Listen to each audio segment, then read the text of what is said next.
Blood Money, episode 66, with Dr. Scott Miller.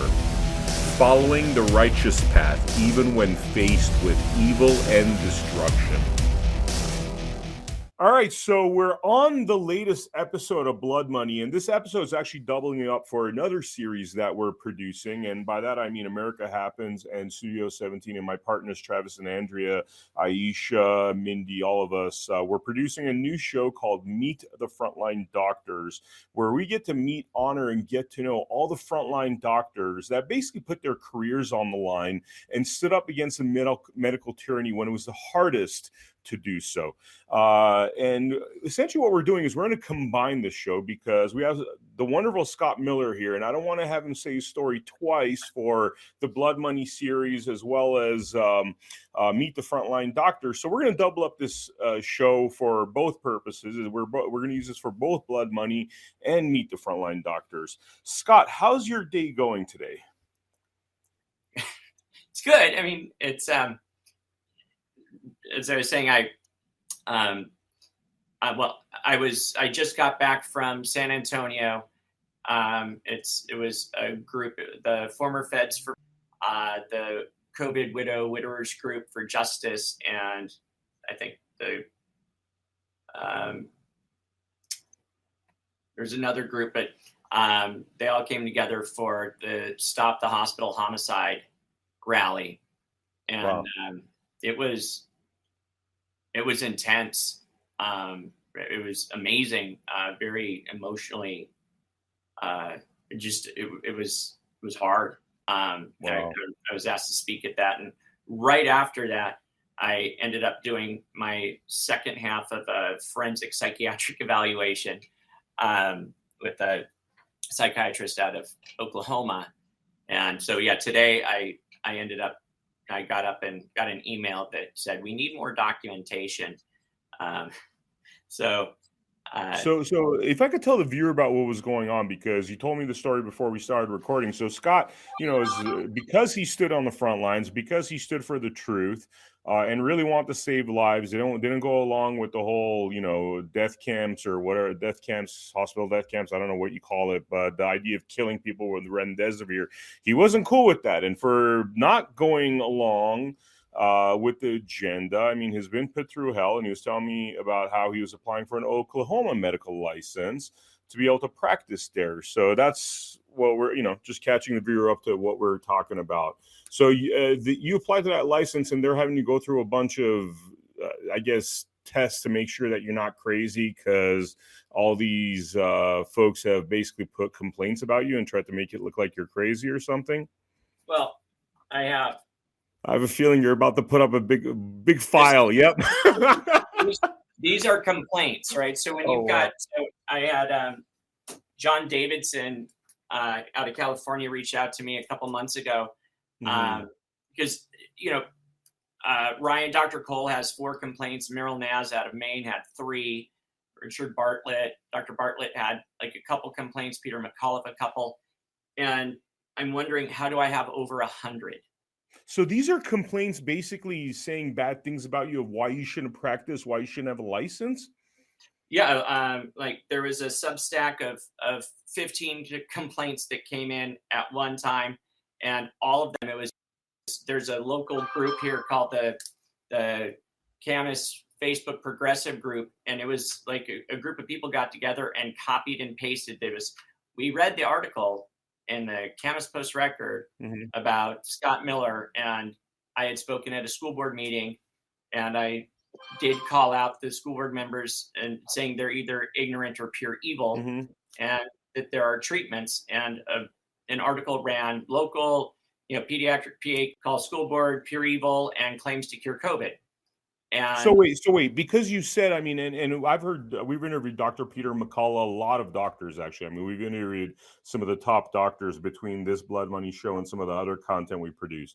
And what we heard from them is conclusive evidence that things like ivermectin, hydroxychloroquine should have been used. They weren't used because they're cheap. They're in the generic, and they wanted to sell these expensive vaccines. And lo and behold, these expensive vaccines really don't do anything but most most likely cause a lot more damage, lead to early death. In fact, I've had multiple doctors tell me that it's almost a surefire thing that eventually these vaccines will affect you in a negative way, whether it's illness or early death.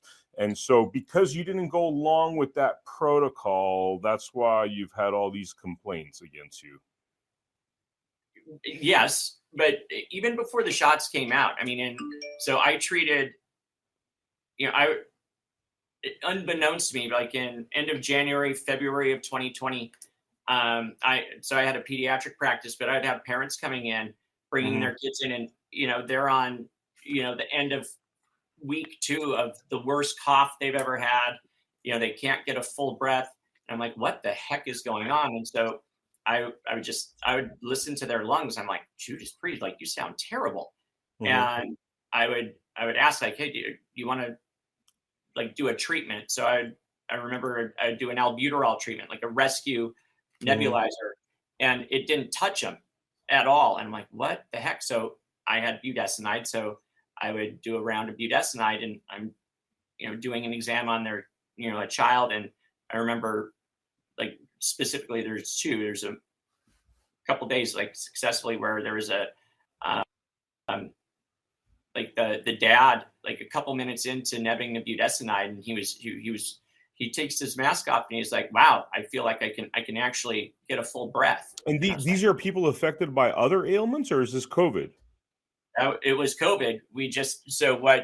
Because I remembered it so specifically because we made them a patient. I prescribed montelukast and a couple other things. And like a day or two later, they would call back and they're like, my symptoms are gone. That's wild. So later on, it was like April or May, I ended up calling them, like the people that I had treated, and we did the antibody tests, and they had antibodies for COVID. And so I was like, holy crap, and who knows? I trust very little these days. It's coming out from like whether it's, well, I don't trust the PCR test at all, but and so when the country shut down, obviously, I mean, it was very concerning because I'm going to be going into my practice every day, and I want to know what the hell's going on. And so I just started studying and found, in fact, I have it's been saved on my desktop. It was an article out of Italy. It was March 14th of 2020, and I found it on March 15th, and it was basically like the blueprint of the bioweapon. And it was, and I didn't know what furin cleavage sites were. So I started reading, and I spent the next 6 months studying it. But within that, it was basically the pathogenicity of how it affects us.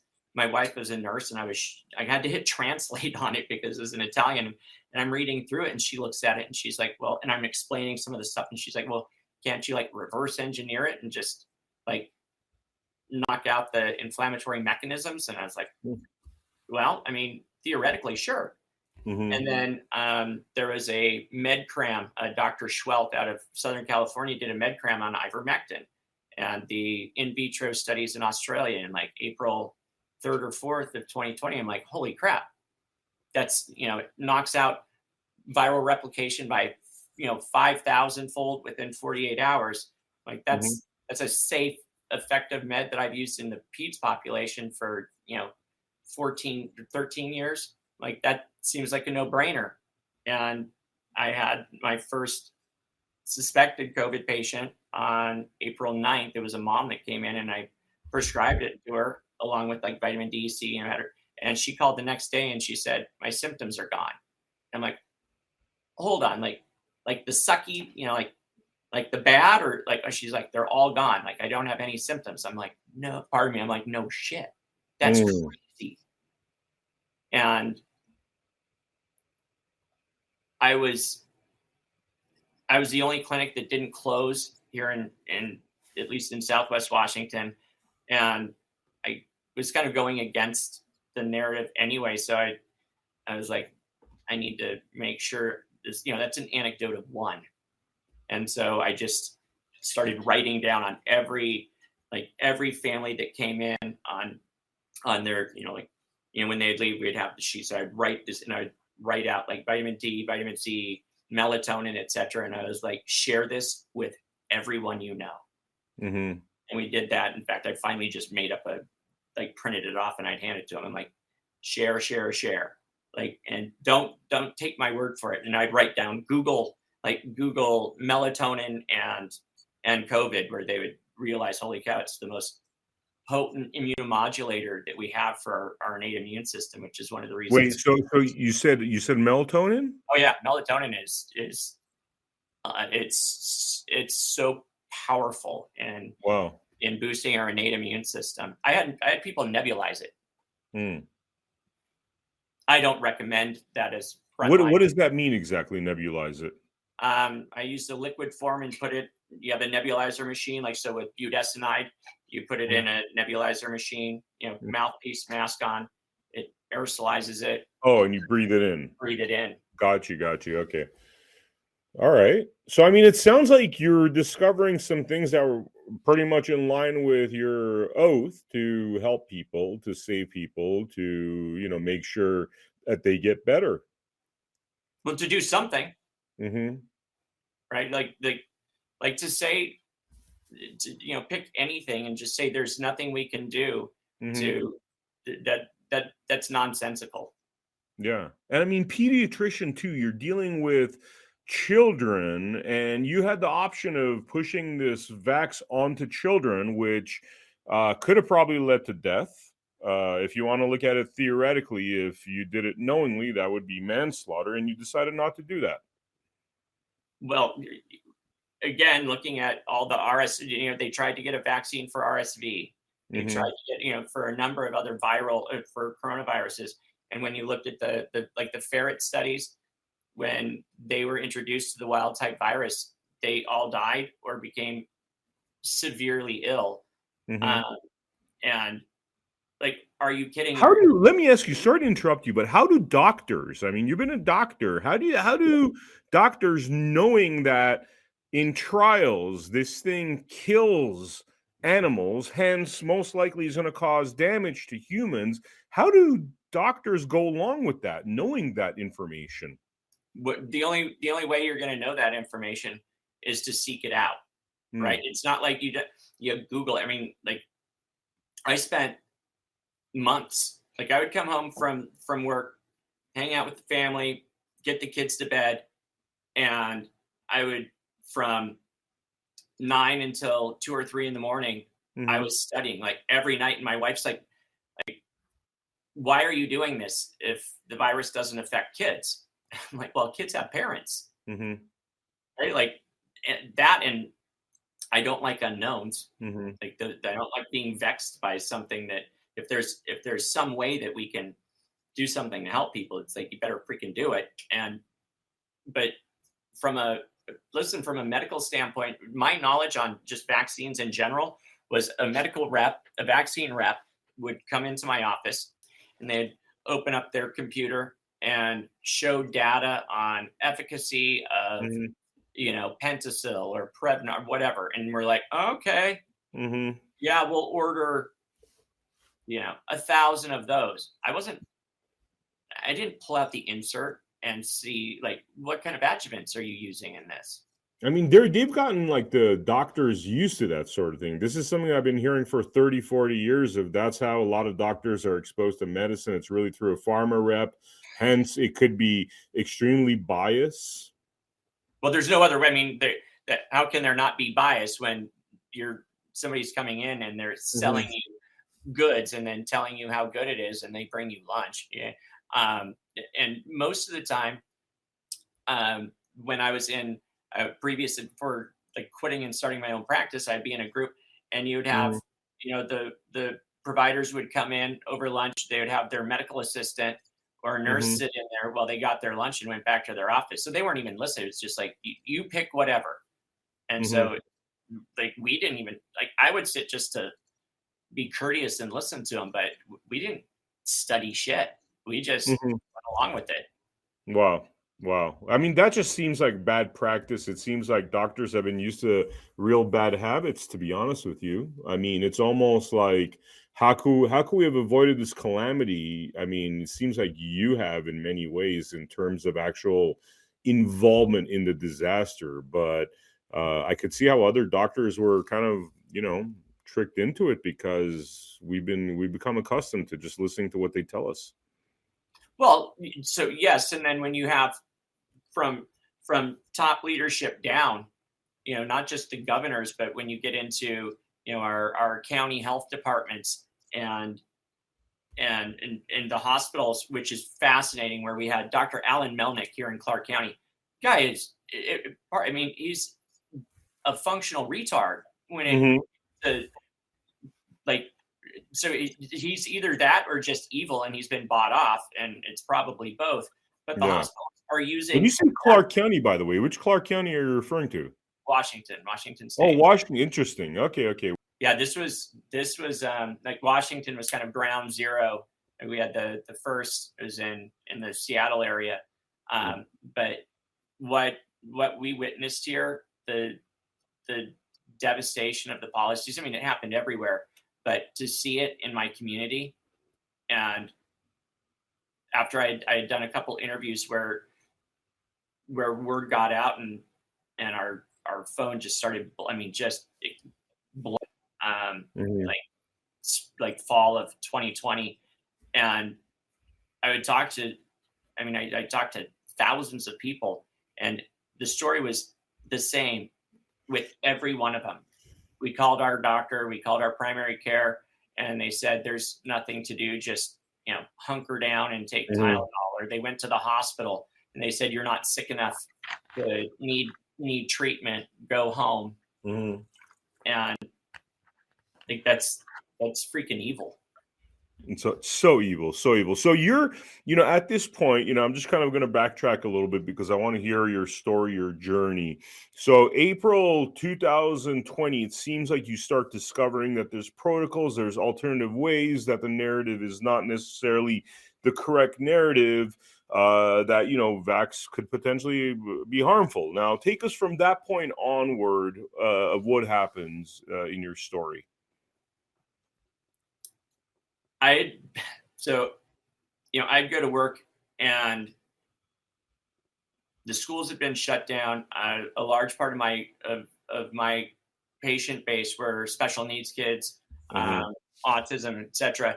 And so all of their their speech and occupational therapy and physical therapy, it said, like, all of their services were just instantly gone. So every day I was hearing, it was just a horror story of these kids being, so they're doing online school. They're just up in their room, or for a lot of the kids, a parent had to quit work and stay home with them. And it was something I couldn't fix. I couldn't undo it. And I was getting angry about it. And I was sharing that with a lot of parents, and there ended up being a rally in Olympia at the Capitol in May, and a group reached out to me and asked if I would speak out on medical freedom, which, my wife and I had a very long conversation about that the night before, and some of my colleagues were like, dude, like, don't do it. Like, they're like, this, they will crush you. And I'm like, I mean, it's so disappointing to hear that. The cowardice is so disappointing. I mean, these people, don't they understand their children's lives are on the line? I mean, literally, this is like a road to murder of children, and they're okay with that so they could save their own skin? I mean, I don't understand. I mean, it's hard. I mean, if you go back to that time where everything that you heard, read, saw on the TV, the death ticker, it was, I called it a virus of the media, right? Yeah. It's like the media is, and in fact, I did an article for a write-up for our, the Columbian, and I basically said I could make, if I had the backing of the media, I could make every parent afraid, like terrified to kiss their child, or a child to kiss their parent, like that, just by putting out information on like HSV, herpes. Like if we look at the statistics data, and until until we come up with a vaccine for herpes and like some pills for it, like we can no longer kiss our children, etc. Like I'm positive that with the support of the media, we could have done that. 100%. Like we watch people like. But you found a path to the truth. That's the interesting part, because it seems like at this moment you're faced with a dilemma of actually standing up and saying the truth, and the media saying what they're saying, but nonetheless it seems like the truth in that moment, and you have a dilemma. Do I speak out about it? Do I allow myself to be attacked? I mean, what's the choice you made in that moment? I had met with a group of friends. Shelly and I had a long conversation, and I went out back and paced around, and I was praying about it. Because I mean, like it takes a while to build a practice, and like the loans you have to take out. And we were viable. Like Shelly didn't have to look at the bank account to get groceries, and she's like, "Why are you willing to like possibly throw this away?" And I'm like, I'm not willing to throw it away. It's like, the parable of the talents. And it's like, what do you do with the talents that God has given you? And it's like, you can bury it and just protect the talent, or you can multiply it. And I prayed about it, and I had been burning the candle on both ends. And I was like, all right, Lord, I'm not getting up at 5 a.m. and driving to Olympia. So if you want me to go, then somebody can take me. And at 5:15 the next morning, repeated knock on my door, and I got up, and there's 2 women there that said, "Hey, we heard you needed a ride to Olympia." And I'm just like, oh shit. I'm like, yep. And got dressed and hopped in her minivan, and they drove. Yeah. And so I was like, I'm like, all right, it's like, there's no, it's something like this, there isn't lukewarm. It's an all or none thing. You don't sort of tell the truth. You don't sort of spread it. You just, I looked at it. I don't like saying like where that night I was bargaining with God. I'm like, like where I was like, I wanted an out. And,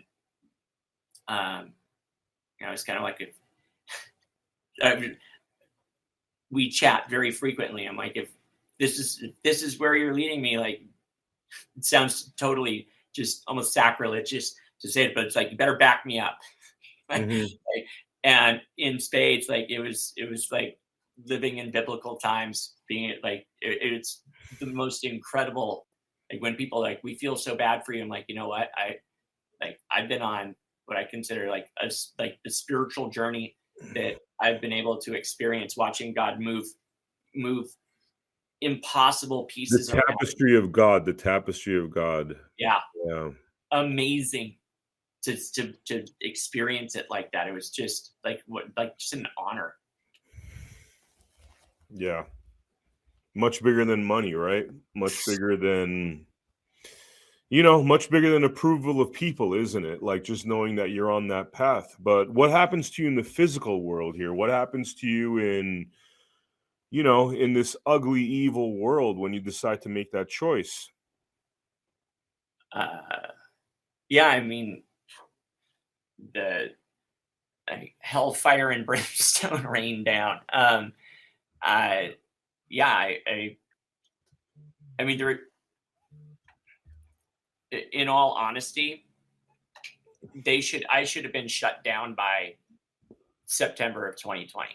Like the fact that I made it to October of 21 is another testament to, like, because we had like prayer warriors, people saying we're praying protection over your clinic, over your staff, over your family. Because we had death threats, and somebody had shot a hole through our window, and wow. Wow, just because you're trying to help people. I mean, Well, who are these people? they didn't see it that way though, right? Like when But everything that's sorry to interrupt you. Is it the mainstream media message, how they're trying to make you seem like a monster? That's the reason why essentially you're having these hate groups, hate individuals come after you. yeah, Kind of like, yeah, I mean, today, and I don't know when we're airing this episode, but today there was a transgender individual that walked into a Christian school and murdered 3 9-year-old Christians and 3 teachers, and it was 100% because of the hate in the mainstream media about how, I guess Christians hate transgender or whatever, these lies. I mean, it's again the mainstream media. The mainstream media is a tool for murder, for suffering, for hatred, and they put all those messages out about you, and that resulted in your clinic getting shot at and other acts of violence and threats. yeah. Well, I mean, it wasn't because they were saying good. Yeah. No, I know. I just want the viewer. I wanted to really focus in on this because, the viewer might think this stuff's happening in a vacuum, but it's really important to see the cause and effect. And when you have a mainstream media that's literally a tool for hatred, no different than like how Joseph Goebbels of the Nazi regime used the mainstream media as a tool for hatred towards gypsies, outsiders, Jews, whatever, the undesirables, right? And that's how the mainstream media today is being used. A Nazi tool, no different than Adolf Hitler, no different than what he professed in the book Mein Kampf. Except mind blowing. It's mind blowing. They would be Goebbels. They would look at what the media was able to do and covet. They would be like, "Wow, this is." They would look at this as like the most beautiful thing they've ever seen. To get This is their dream come true. Line up in their cars, just line up at vaccine centers. To walk into gas chambers, by the way, they're gas chambers. Yes, it's not going to be instantaneous, but you are walking into death. That's it. It's like whether it happens today, whether it happens 5 years from now, because you got myocarditis while playing soccer, it's going to happen. Well, so I do want to comment on that because, when you look at the data, so it's like myocarditis and it's like, it's not treatable. Yeah, it is. Just like fibrotic lung disease, it's treatable, right? It literally is. It's just, there isn't a pharmaceutical medication for it. But I'll tell you, I've had people with long haulers or vaccine injury that have had like cardiac issues, etc. I don't diagnose and I can't treat, but I can. I've done a bunch of integrative health practitioner certifications, so I can, like guide people. They can take my license, they can't take the accumulated knowledge. Exactly. And so I can guide them, and I've seen some of the outcomes I've seen for people that have been suffering are nothing short of miraculous.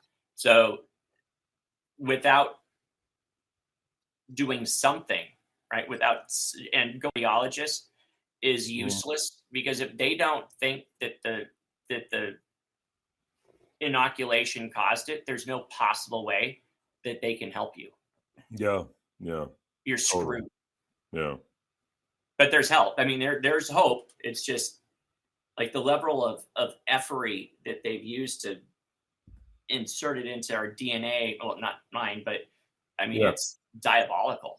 It's insane. And rather than talking about all those details, because we could go into that evil plan, I mean, I encourage viewers to watch so many Blood Money episodes that we have. I mean, we interviewed Thomas Renz, who has been on the forefront as an attorney. We've interviewed Dr. Peter McCullough. We're actually interviewing Dr. Peter McCullough again. So we're not going to get into the details of how evil of a plan this is. Just watch some of the old Blood Money episodes with doctors and lawyers that talk about this, and you will find out.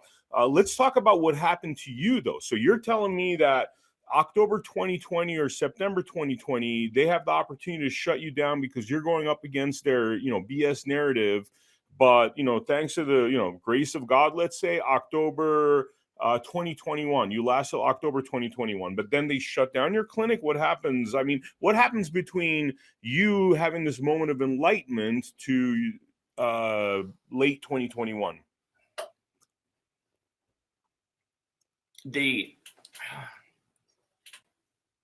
it was the need. It was. Have you ever seen the movie Hacksaw Ridge? Yep, totally. So Great film, by the way. Yeah, it is amazing. And so I grew up Seventh-day Adventist. So Mm-hmm. so a friend of mine had texted me in summer of 21. Mm-hmm. I had gone on a ski trip in February of 21, and I got home, and that Monday, from that Monday on, I would do my my PEDS practice during the day, and I would have between 9 and 25 new COVID patients every day, Wow. and it from all over the country. And so we got a big whiteboard, and my my front office is taking all these calls, and we had like a template to get as much information, health history, etc. And it was there were days that I would sit at my desk after work, and I would be there all night on the phone, like texting, trying to get a hold of everybody and make sure make sure they knew what was going on. I was trying to, it was like a fire hose, just getting shot at you. And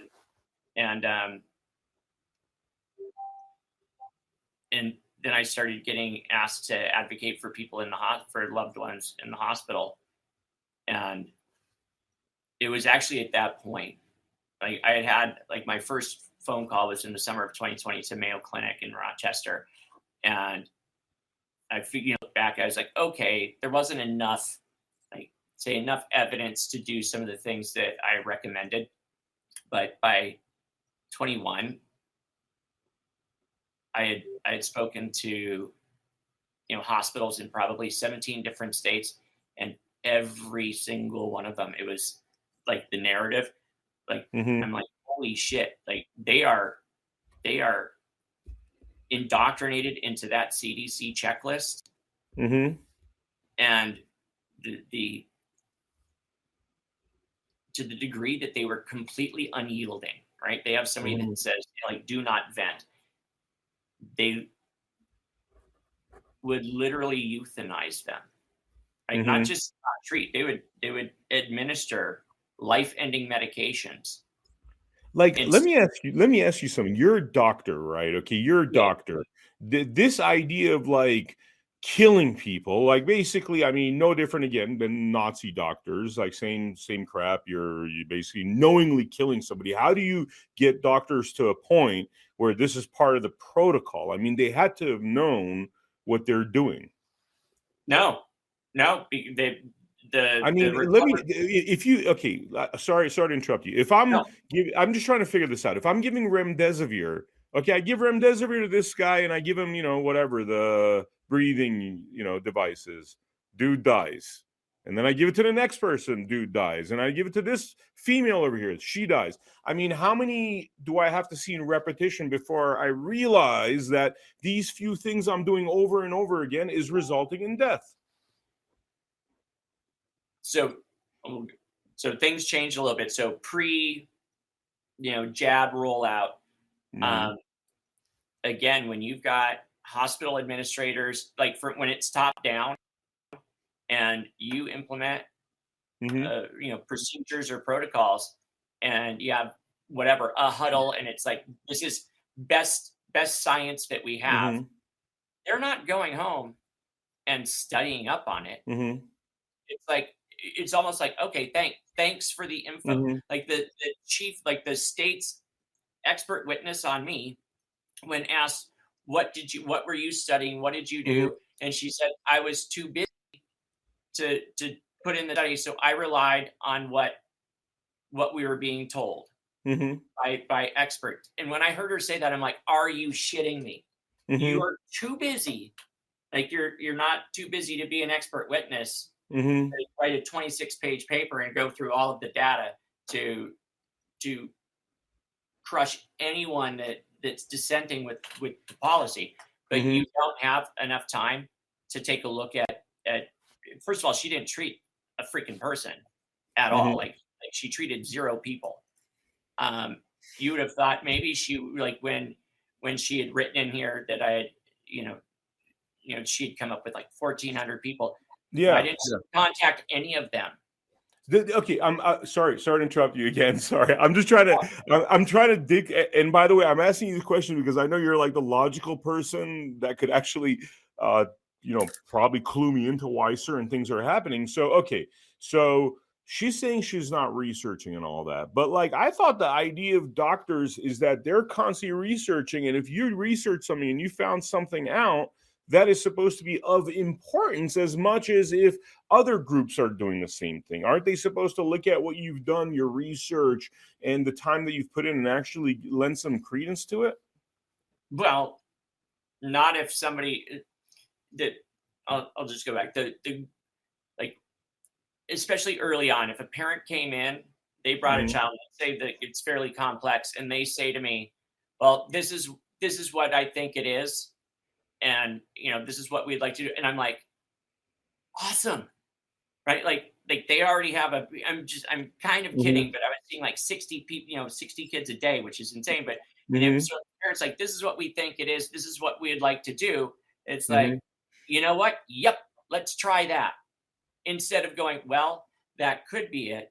But there's multiple other things that could be causing it. Let's like take 30 extra minutes to have a discussion on other potentials. It'd be like, yeah, we'll order that, or I'll prescribe that, and let's see what happens. So when you've got, again, administration that says, okay, here's what we're going to do, it's kind of like, okay, because the excuses are like, we're already overworked, we're already over, like bullshit excuses, like overworked, whatever, like there's no such thing as overworked when there's somebody that, I look at life as precious and should be aggressively fought for. So you can't be overworked when there's a line of people that are desperate for care. Yeah. And I mean, doctors are trained to be overworked. I mean, what's the kind of shifts they do when they're going through, what is it called? Not interning, but residency. I mean, how many, like 70 hours or something they go? No. Like they ended up like having to like drop it down to like 85 hours. There are times like I remember like I'd be on campus and I'd see a buddy of mine that looked like death, and he just put in like 110 hours. I'm like, oh, good Lord. Wow. I mean, that's the whole point. That's so, I mean, just the language and stuff. All of a sudden they're overworked. I mean, you're in the army, fellas. Like, this is what it is, Yeah. Oh man, it's just that, it's like, again, I hear all these tones of like alpha versus beta, like weakness versus strength. You know what I mean? It's like all of a sudden doctors are supposed to be what, like coddled and stuff, when I mean, you guys are the frontline doctors. I mean, that's the way they should be looking at it, institutions and stuff, but it sounds like a lot of weak language as far as their ability to even deal with this sort of calamity, Oh, dude, I sent a 77-year-old to the hospital on June 19th, 2021 to get imaging and lab work because I thought she was clotting, and she lived by herself, and I was like, I can't let her die at home. And her oxygen had dropped into the 80s. I had driven to my office, got an oxygen tank over to her.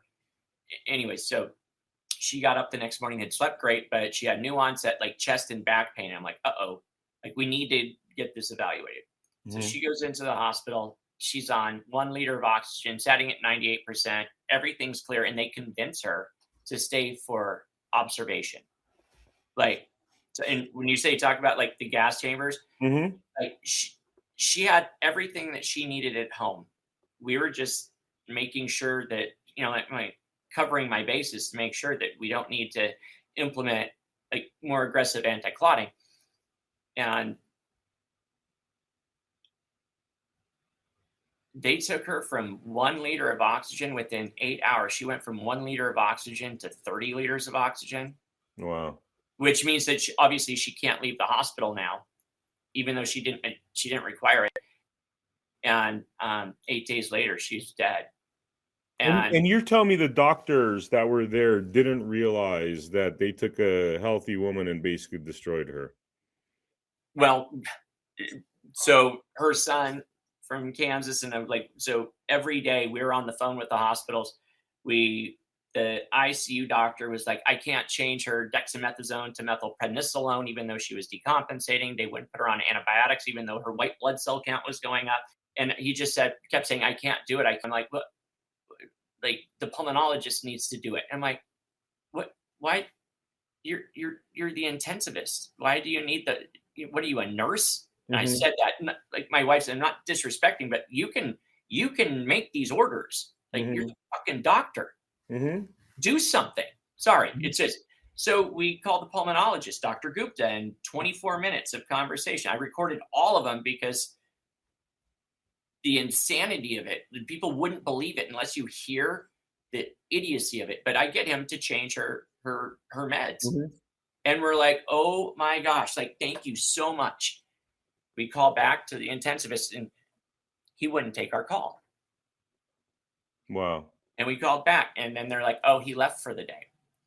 So then we called the nighttime doctor, the on-call doctor. He wouldn't make the changes.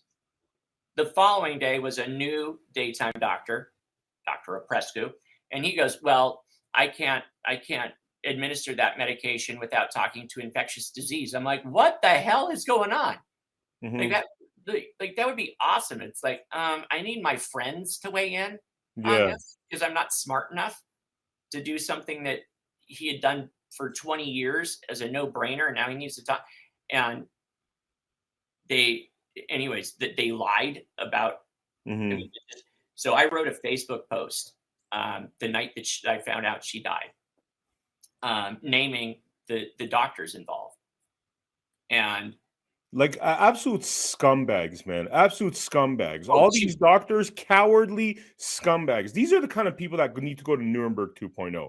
Especially when you're hearing these stories of how they're warned, they know, and it's absolute cowardice, saving their own skin in order, like, killing somebody else to save their own skin. I mean, it's just mind-blowing. You know, people say never again about Nazi times. Bullshit. You know what I mean? It's like this. They could turn it on like this. Literally, greatest Holocaust ever in humankind, makes the Jewish Holocaust look like a walk in the park. By the time we're done with this, billions are going to be dead, in my opinion, from what I'm researching, because of cowards like these doctors. So sorry, I'm losing my cool a little bit, but it's just unbelievable what they've been able to do, you know?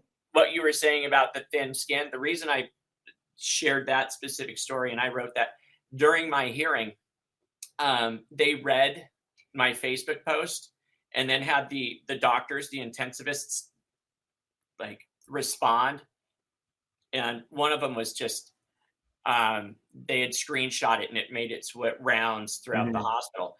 And they were like, we were so demoralized. Like, really? Yeah, you're a fucking Nazi. You should be demoralized. You're no different than bloody Third Reich. You should be demoralized. Our job is to demoralize Nazis. Anyway, go ahead.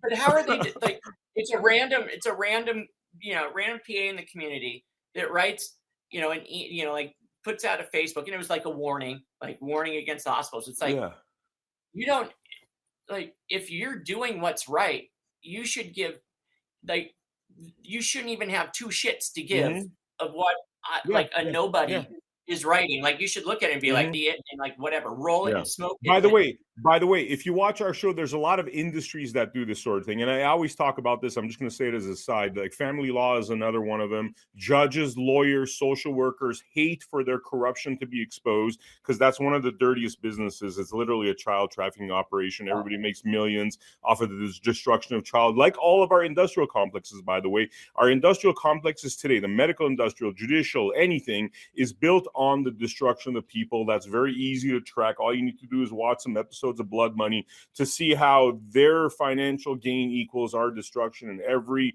industrial complex, which is a sad thing to say about this country right now. But anyway, just wanted to bring that up, Oh, what you said about CP, like Child Protective Services. Yeah. I mean, this is child trafficking operations. Yeah.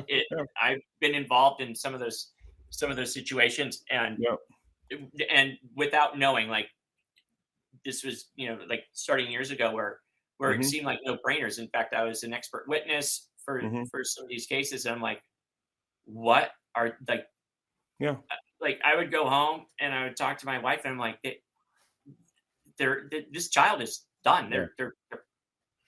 They're destroyed. And this happens over, like, how do we get all these lunatics, like these Antifa lunatics?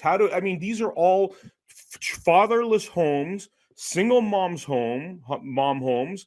The reason why these happen is because of the courts, because of our social services. They're literally trying to destroy the fabric of the and they have. Honestly, they have. It's like, I hate to be pessimistic, but I think I don't see a bright future for this country. I mean, we betrayed so much. We betrayed our families. I see little pockets having a bright future, but I think it's about people like you and I starting our own city, starting our own communities within the fabric of what exists. It's just our industrial complexes have destroyed this country.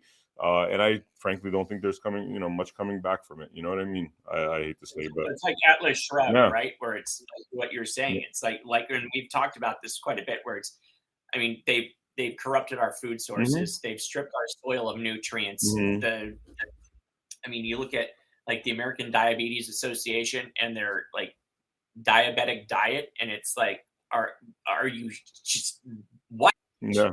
It's like, you're supposed to be the experts, and you look at what they're telling people to eat, and it's poison. Yeah.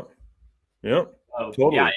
Which, by the way, I want to mention one thing. We're talking about spike proteins, and this is purely to help out the viewers. You were mentioning how there are ways, even if you've been vaccinated, to minimize the spike proteins, which, for the viewer, one of the issues with spike proteins is even if you were not vaccinated, there's so much shedding that you could actually get enough spike proteins to cause damage.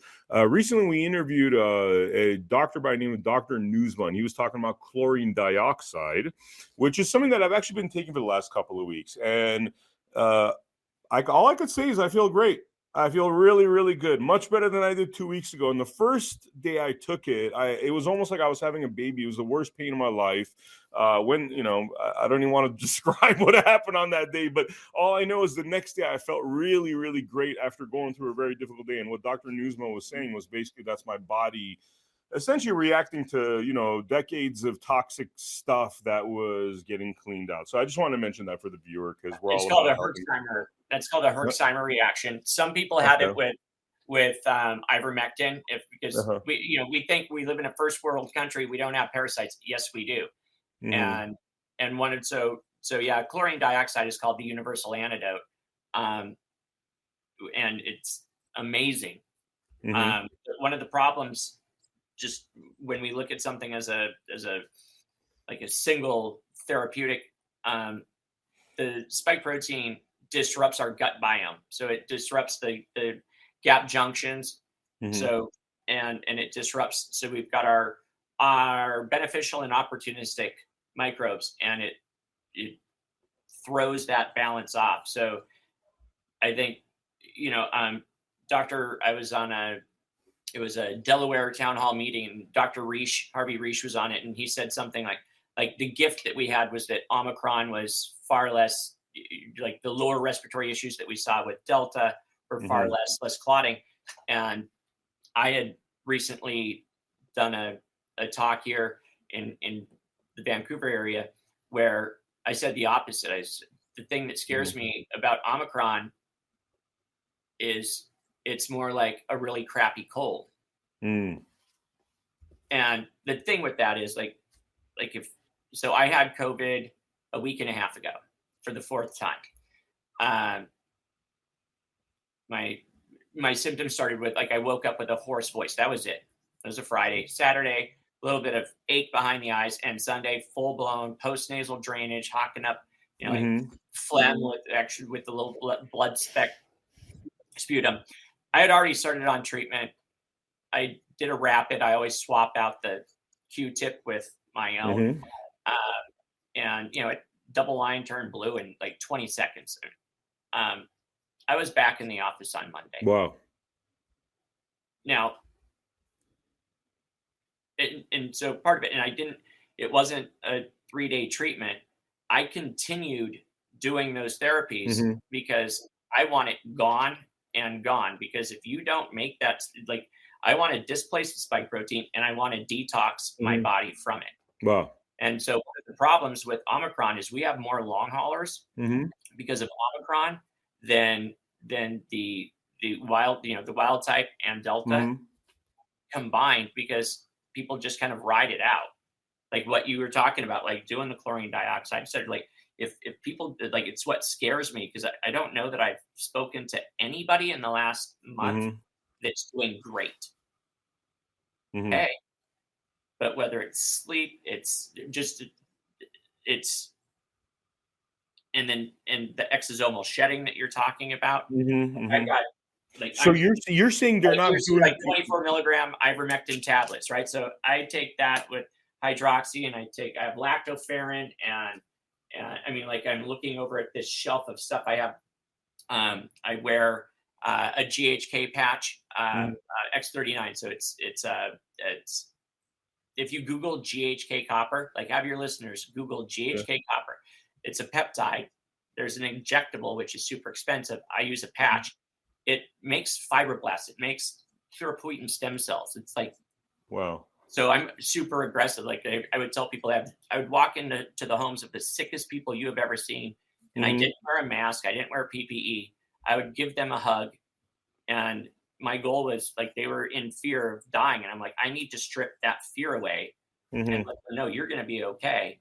And then I would put myself on a very aggressive regimen. But, like, the biggest thing was, like, people realizing this is so treatable, like, as you know, right? Like, when you're saying earlier, though, that nobody's really doing great, are you talking about in general people are being, like, it's just like a lot of viruses in the air and, like, just bad health, or spike proteins, or so over the next week, talk to people, talk to friends, and then just ask about their sleep. How's your sleep?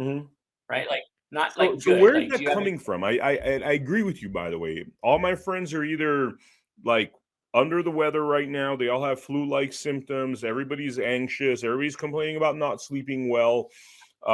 Is that, are you saying that's kind of part of what's happening environmentally, or is there a cause? Is there a direct cause for that? Or is it a combination of causes, including probably the fact that we're living through the most insane times in the last, I don't know, 500 years, maybe? So there's that. I mean, like, the insanity of it. But here in Washington, you look, like, so, I grew up flying. I know what a vapor trail looks like, and I know what a chemtrail looks like. And you've got something that's crossing the sky and billowing out, and you've got, like, aluminum dioxide or whatever, and that's raining down on us, and our water is just shit. And and so so I run. I'm able to order labs. So I do, like, hair tissue mineral analysis, and you get these labs back. And it's, if you go to your doctor and you get a metabolic panel and a CBC, like, they're not running anything. Like, it's all going to be normal-ish. But when you do these tests, and it's not about the levels, when you look at calcium and magnesium and potassium and sodium, it's about the ratios. Zinc, copper, right? Like copper, like Google copper and viruses. Like, add copper to it, and it's like gone, right? But our zinc copper ratios are thrown off. And if you have methylation issues, so I do a lot of genetic panels. And if you're if it's overhyped in some context, the MTHFR gene. But when you look at that and our detox pathways, like, I did my labs right before COVID, and my glutathione levels, which is our body's master detoxifier, were really, really low. We realized because our home had 4 of the 5 neurotoxic molds growing in it. Oh, wow. And which is where you can see, like, the rash. I do systems tests. So we've been living in a yurt in tents in our backyard for the last 13 months. I went in and shaved, and when I do that, because of the toxins, I break out in this like actinomyces type of rash. And then I do systems tests to see what things will make it go away instead of 10 days of penicillin IV. So, by the way, we did an episode with a lady by the name of Nikki Floria, who actually studies geoengineering. She's one of the top individuals that, I mean, she comes with receipts. It's not even like theories and stuff. She has patents, military patents that show clearly where this is happening, how this is happening. I think it was like Blood Money episode 61 or 62. It's definitely worth checking out because she also gives solutions. She talks about how, I mean, I've been seeing it over here. Where we're at out in the West Coast, where we've had essentially, we believe due to spraying and geoengineering, the weather's been getting really cold. And the result's been that this time of year is when you put up new crops. This is when you kind of flower new crops. But what's been happening is the weather gets so extreme at nighttime that the crops die. And it seems to be the same kind of agenda, which is to stop the growing of foods, to create food shortages. Now we're talking about them poisoning us from the air, which, to be honest with you, there was a day that it was really bad. A lot of my friends got sick. We all started taking chlorine dioxide. It helped us. But it was clearly a day where there was so much crap in there that all of us started feeling ill. And it wasn't like flu and stuff. It was full-on poisoning, So I guess I'm saying all of this to basically make the point. I mean, they're straight up trying to kill us, basically. I mean, that's what's going on at this point, right? Absolutely. It's almost like we've discovered their crimes against humanity. We're angry. We're ready to hang them. And these global tyrants are like, fine, we're going to kill everyone. I mean, essentially, it seems. Well, so the way I look at it is try, right?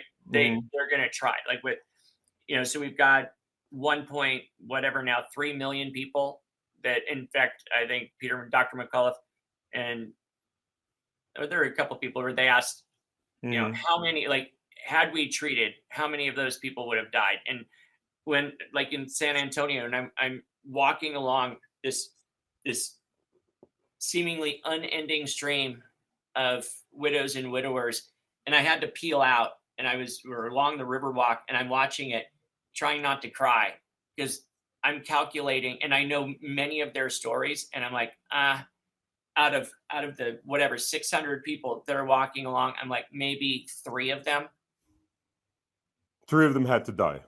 Not had to. 3 of them were probably had so many other underlying comorbidities, etc. And with this increased hit on their system, they had a cardiovascular event, whatever, stroke.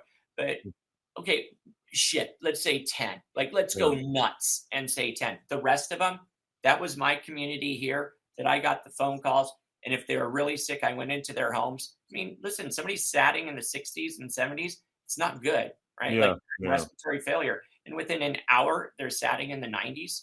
Yeah. That's called science. Yeah. And we were able to do that for like people that ill for, I mean, I don't know, 12, 13, 1,400 people. Mm-hmm. And I'm looking at these people, and it's like they did, like, it's so just like, but what you're talking about, so, people getting sick, like chronic fatigue, whatever, all these things.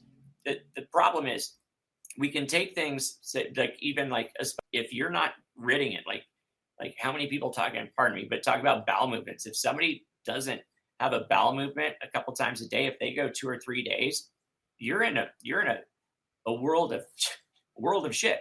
Yeah. All this time, you need to be able to bind and then rid your body of that. And that's where the sauna comes in, the near infrared light, etc. But you're not going to hear that. Like when you go into your PCP and you've got issues, they run some labs and they're like, everything's fine. And then they go, well, you're 60, so here's a statin. Yeah. Like that's our healthcare system. Like, well, you're this age, so here's some meds because of your age. It's like, Yeah, Sorry. no, the healthcare system. We have so many episodes about it. The conclusion with the healthcare system is it's completely broken. It's never going to be fixed. It's all pharmaceutical run. It just has to be broken up into a billion pieces because it is literally a death care system. It has nothing to do with healthcare. I mean, really, what they're doing is trying to maximize the dollars on the way to basically sending you into a coffin. That's all it is. And I got a dad that's on 35 pills, which he doesn't have to be, but that's what they brainwash him into. And, he's too old to change his ways right now. But, that 85 pills or whatever he takes every day is like, I mean, they're making thousands off of him every month, I had somebody, an 87 and 89-year-old husband and wife. They came in with their list of meds. And this is what I always say. I'm like, listen, consult your doctor about this. And again, they already had their diagnoses. They're already being treated. I was simply augmenting, giving them options of things to do. She's off of all but one of her medications. Wow. Her blood pressure is better than it's ever been. Her blood sugar is stabilized. We haven't gotten an A1C again, but and they live with their son and wife. And the one thing that I heard was they're kind of pissed because she now has enough energy to be interjecting in their life much more. So it's causing where they're like, what did you do? She's like coming out and being all like trying to cook and be involved. And I'm like, we got rid of the inflammation. We got like, look at the underlying things that are causing all of these negatives. We did a detox on her and we're helping rebuild her body at 89. It's not because of her age. It's because of dis-ease. Yeah, totally. So tell me a little bit about, like, you obviously stood for what was right. What is the damage that was done upon your life beyond you losing your medical license? I mean, I heard, actually, I talked to a gentleman, I believe Abraxas, is that correct? Oh yeah. Yeah. It's amazing. I mean, that dude he is so heroic. Yeah. So if you want to plug, so he's an artist in Delaware, and he like significantly impacted because of his willingness to stand. Like I call him the Paul Revere of COVID because of what he's done. So anybody like Abraxas Hudson, whatever.com, like Google him, buy his art. That guy is an American hero. Yeah. I mean, I can't say enough nice things about Abraxas. He's actually, so we're making this series called Meet the Frontline Doctors, right? And every episode is supposed to be a doctor, just like we're doing, this episode with you. Every episode features a doctor that was a frontline doctor that stood up against the bullshit and tyranny. His story was so good that he's the only non-doctor that we've done an episode of, because he helped so many doctors. He told me about your story, actually connected us. But he told, the way like he just dove into this. I mean, he pretty much started supporting doctors and really putting up a fight. And what I find fascinating is there's a few of these artist types. Scott Labadio is another one, by the way, that he's a big patriot artist. Rudy Giuliani talks about him quite a bit.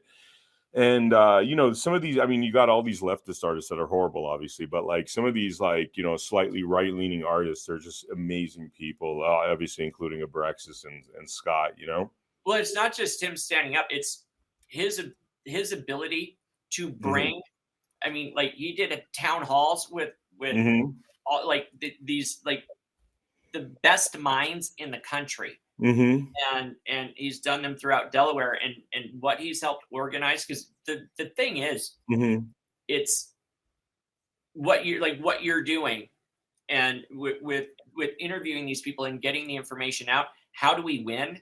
Like we win by not just knowing, right? Like I can know stuff, you can know it. It's about being bold. It's like take that truth and shout it out, and that's what he's done. And the humility with which he does it and the way he engages.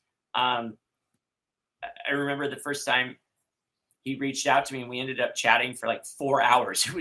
I'm trying to wrap my brain around somebody that has no background in medicine and simply took a stand based on our inalienable rights. And then dove into the medical aspect of it. That dude could go toe to toe with any intensivist in any hospital in the United States and kick their ass. Amazing. It's all about these people that stood up in this, tyranny. And I mean, I don't imagine he would have ever thought back in 2019 he'd be doing what he's doing today. I don't think Scott Labadio, he's another one that just like, I don't think he'd be thinking this was my future, but it's amazing. Well, what about you? Did you think you'd be doing this? No. The last thing I'd ever thought I'd be doing is talking, which is insane because I had crippling shyness, crippling anxiety. I've always been behind the camera. I've had quite a successful career as a TV producer. I mean, I've done 25 years of production at a very high level behind the camera, but being in front of the camera, really, 2020 was really what got me started. And frankly, seeing a lot of the bullshit as a producer, I worked in editing rooms. I saw all the editing tricks that they were doing to make Donald Trump look bad. I saw the agenda. That started really disgusting me back in 2017, where I had, these colleagues that they know the editing tricks. I mean, they do it all the time. A lot of this stuff is called Frankenbiting, where for like Frankenstein, where you take two pieces, you bite them together to create the false message, which is exactly what happens in reality TV shows. But then you have like CNN hiring a reality TV show producer, Jeff Zucker, who is a really bad reality TV show producer, to run the news. And you kind of see their agenda happening, especially if you're in the know, especially if you're an insider. And frankly, that started to disgust the crap out of me. I mean, it was just, no money is worth that. It's just not worth it. It's not worth it to be deceptive for as a life choice to be deceptive. I mean, it just can't do it, unfortunately, But listen,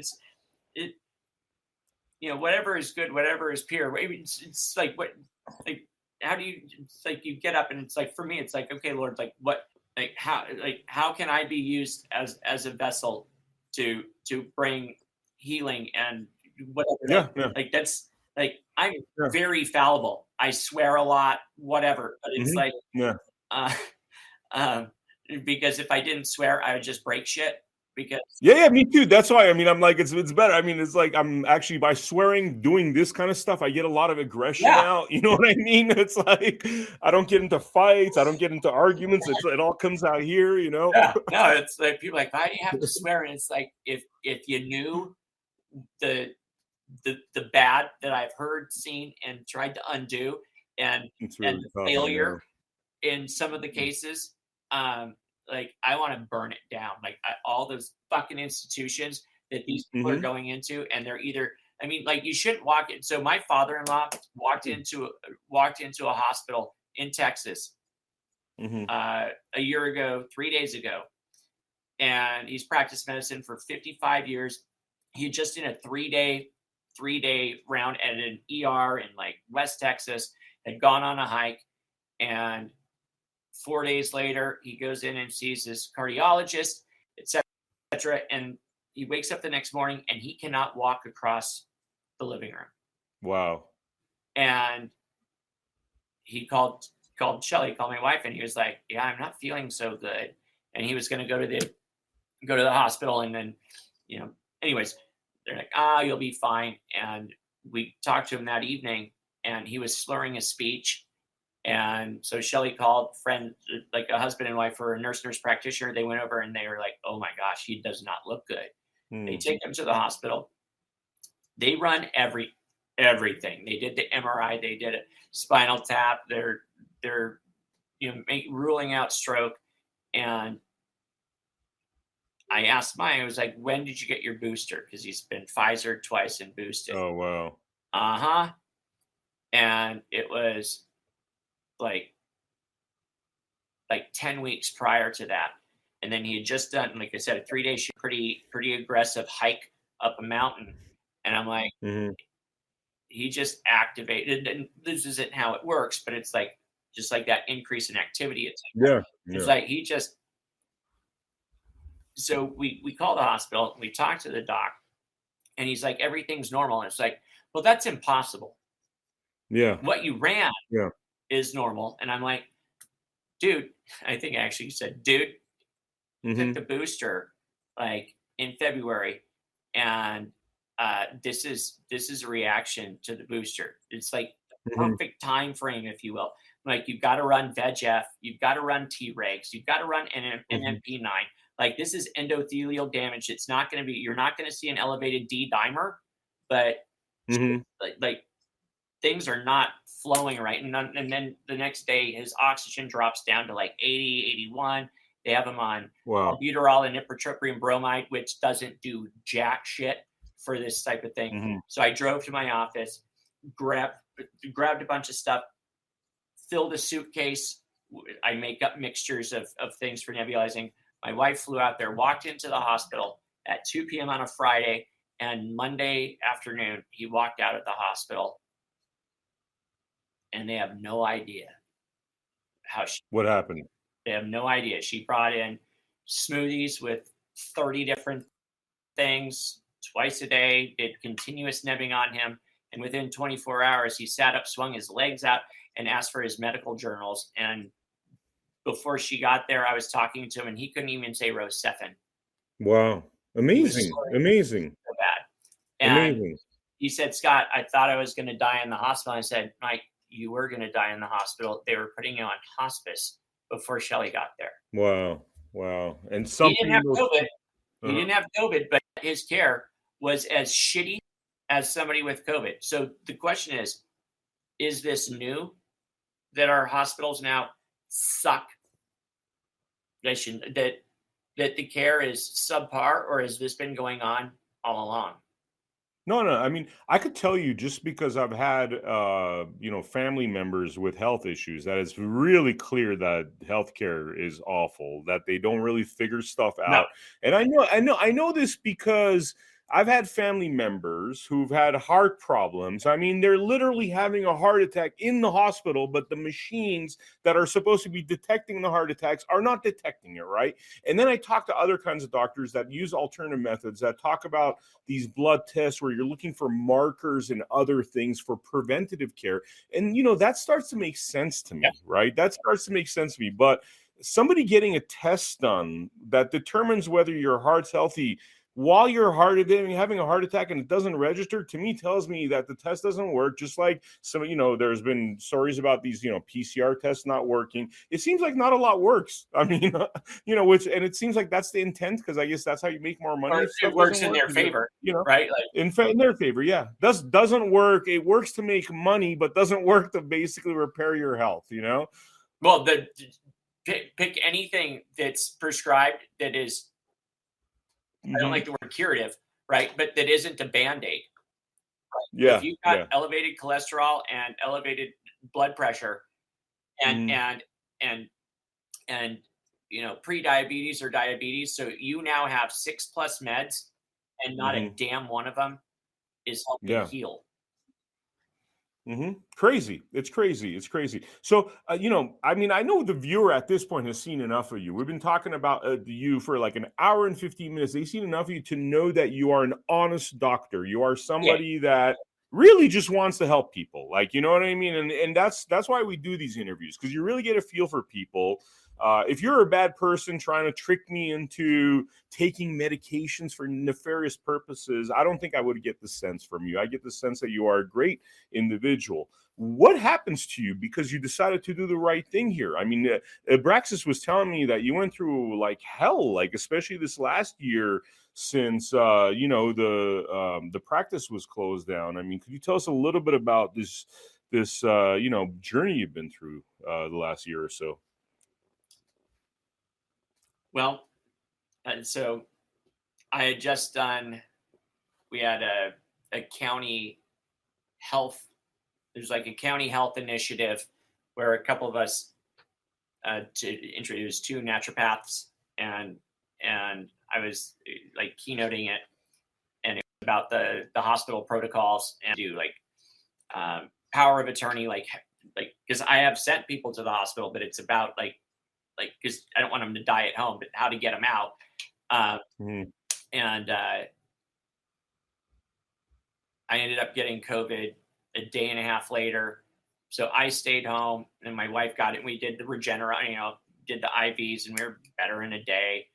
And I show up at my office to a packet of like this thick packet. And I open it up, and it was the summary, emergency suspension of my license. In fact, we were talking about this weekend where it was either the AG or assistant AG, where they had said I was the most dangerous man in Washington, and I'm like AG. So let me ask you.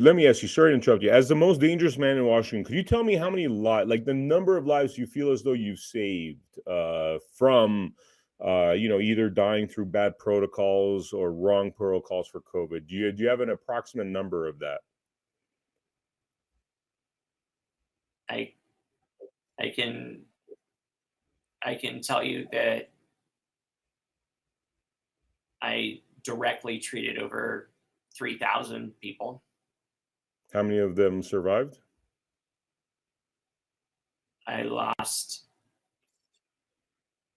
now mind you, like Rosemary, who I sent to the hospital for imaging.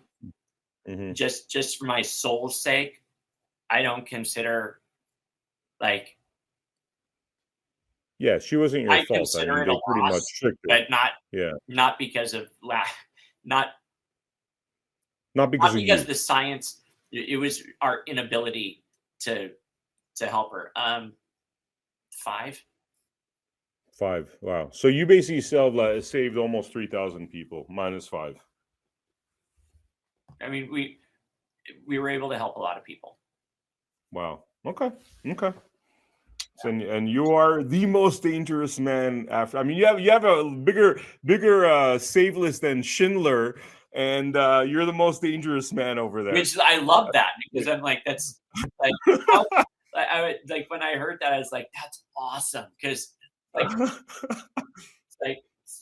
I drive to work, I took care of kids, and then help sick people. And I was like, yes, Mm-hmm. I am. Like, don't confront me with my skills with knowledge. Like, really? The freak. So I show up at my office, and I have like 5 volunteer nurses that had lost their jobs. Every room is filled. I had a nurse prac student that I was a preceptor for, and Mm-hmm. I open it up, and I'm like, uh-oh. Like, this is, and it was from 2 days ago. I just hadn't been there. So it's like everything that we've done is like, wow. Like, oh shit. Except I had set up a portal for monoclonals. And we had already gotten our first round of Regeneron, and that's why we had so the nurses we had it sectioned off, and they were doing monoclonals. So I got a friend of mine to sign standing orders so that the nurses could legally work under them, and I would just use my facility. And wow, from October to February, we were able to provide care for 500 plus people that were, wow. I mean, like, when I say acutely ill, I mean, it was what those nurses did. I simply was administrative, and I did consulting. What they did was Herculean to save their lives. It was one of the most beautiful, scary. It was effed up for all intent and purposes, because like, people were driving from 3-4 hours away because they could not get care anywhere. So we'd be there till midnight, 1-2 in the morning. It was like, whenever you get here. So we would stay there all night, making sure that they got care. And we did that through February, when a complaint came in that February 2021, we're saying, or 22. Wow. Okay. Yeah. So from October 15th. So I mean, at this point, you're not taking no for an answer. You're like, the hell with this. I'm saving lives. You look for every avenue to save lives, but then they're still coming after you. Yeah. My attitude on it was, I will abide by the letter of the law, and then fuck you. Yeah. Exactly. That was my attitude. That's what I say. Actually, that's usually how my sentences end as well. So, yeah. The problem is, their FU back is way worse than my just gesture of screw you. And so there was a complaint that said Miller's followers are driving around the back of his clinic and getting monoclonals. And I like this is a they got whistleblower protection for this. It was my neighbor. My neighbor told me that they were gonna, and then this person said, and I have proof of the tests. We weren't running. There were no tests. It was just sick people getting. And that they were coming in, and that they talked to their doctor at Vancouver Clinic, who said, well, there's a shortage of monoclonals, so it either had to be counterfeit or black market. Oh, by the way, his wife is a nurse. She should be investigated too. Wow. That was so basically they took gossip. That complaint went in at 11:16 a.m. and was turned into an investigation at 11:28 a.m. That's the amount of time they looked at the veracity of that and decided to not just run an investigation and later letters of cooperation on me. They went after my wife. Yeah. Which is very interesting, by the way, investigation-wise, because we keep hearing stories about how, people have the most horrible crimes committed against them, and they're not investigated by these authorities that are supposed to investigate these things. So it's really funny how real serious crimes are not investigated for political purpose, political expediency, corruption, whatever. But nonetheless, you're saving lives. I mean, you got a pretty high body count as far as the numbers you've saved. They should honor you. They should have parades. They should name streets after you. Really, or not investigate you. Just I considered it. If a child comes in with an ear infection or whatever, it's just, and I help. I am my involvement in the process of fixing it or healing it. Right, I looked at it where I was just doing my job. Right? It was somebody. So there were two questions that that would be posed. It's can you help? Which the answer is yes, and then it's will you help? So if you can, then holy shit! What's the bar? What's barring me from will you? And if it's fear, because it's not ability. So the only thing that would bar me from helping somebody would be fear of outcome. And it's I am way more afraid of in fact I've journaled from March of 2020 on, and I recorded, even I told my wife, I'm like, hey, I'm going to record this conversation. I would just tell her it because I knew it was going to get contentious because she was so scared. And she's like, Scott, why won't you comply? Just wear a mask in the office or have your, and I'm like, no. And she's like, well, what happens if they start fining you? I'm like, I don't know, but I will not do it. I refuse to wear a lie. I refuse to live a lie. I never put this on ever throughout the entirety of it. I didn't fly with one. And they're like, how did you get away with it? I'm like, I don't know. But it was freaking brutal. We had this conversation this morning where people were at the convention, I don't know how you guys are still married. I'm like, Shelly is she's literally the best human being I have ever met. Wow. Good for you, man. You good. I mean, because you've been through hell. It's I could imagine if you had a shitty wife that was ready to throw you under the bus. I mean, that would have been hell to the power of 20. But just having a good woman there, man. Not good. I mean, at least you got that covered. She wasn't great. She sounds great. Best human being. I know people say it, but if you knew the constancy of attacks, and on our family, they had go bags to we had somebody that had reached out, and we met with him, and he said, listen, I have a jet. He's very wealthy. He's like, I have a jet. You call me if you need to get out quickly. I don't know that I'm that dangerous, but for her, it was I mean, there are websites that were dedicated to, it's I